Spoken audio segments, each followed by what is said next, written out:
Hello everybody, Sam Watterson here, and today I'm going to do a short video with a knowledge bomb.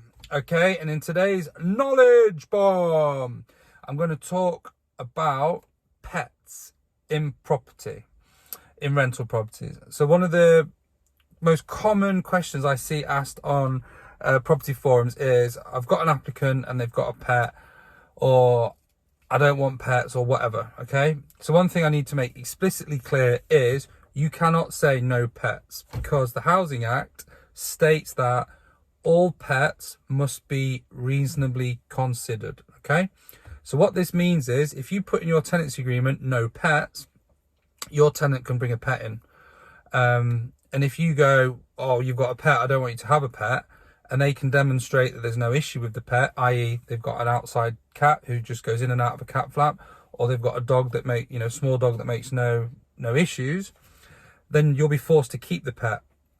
So for example, if they were in a 1-bedroom flat and they had a dog, you could probably say you need to get rid of the dog because it's not really reasonable to have a dog. But if they had a 3-bedroom semi-detached house and the house was clean and tidy and they got a dog, you couldn't really tell them to get rid of the dog. So rather than saying no pets, which you cannot enforce, what you need to do is you need to box clever and say, if you want a pet, that's fine, but the rent is going to be £25 a month more to cover the cost of the extra wear and tear of the pet. Most pet owners will take that. Previously, people used to have what's called a pet deposit, but since the tenant fee ban, June 2019, you can no longer take a pet deposit unless your deposit's already lower than 5 weeks. So you've got a 5-week max. So the best thing to do is to advertise pets will be reasonably considered. A surcharge will apply per pet. So when people apply and they go, I've got a dog, you can then go, what type of dog is it? Is it relevant to your property? And then if it's reasonable, i.e. they haven't got 5 cats, 10 rabbits, 16 chickens, you can then write it into the tenancy. Tenant is permitted to have X pet, and you just build that into the rent. What was the other thing I was going to say? And the other thing you could do as part of your referencing process, because you've got to remember it's not the pet that's the problem, it's the owner, is speak to their current landlord, speak to their existing landlord. If they've got a pet in another house and the pet's not caused any problems, then they're not going to cause any problems in your house. You could go round and look at the house, but we're investors, it's all about automation, it's all about leveraging our time. Going around to somebody's house to see if their pet's mucky is just not a good use of time.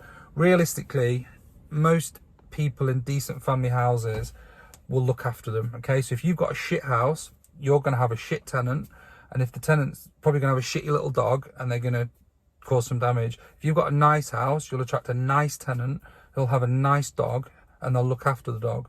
Okay, so the key thing is put out a good product, attract a good tenant, have a good experience, but don't turn down people with pets, because most families in the UK have a pet. So you might as well just dilute the market in half. So box clever, get a little bit more money each month and get a good tenant. You come round to my house and meet my cat, Bubbles. She's a long-haired cat, she gives off a lot of fur, but we've got a cleaner. So we have a cleaner twice a month, and my missus cleans relentlessly. So there's no cat hair anywhere in the house. We've got a cat flap. She comes in and out as she pleases. She doesn't scratch anything. She just gets on with the business. I've got 2 kids. My kids flood the bathroom every time they have a bath. My son poos all over the house and stabs things with scissors every day. He does this daily. Yet the advert doesn't say no kids. It says no pets. So think about it. Use a little bit of common sense and think about how you can make more money by playing the system to your advantage. I hope you found my knowledge bomb interesting, and if you've got any questions you'd like me to cover, hit me up in the comments. Thank you.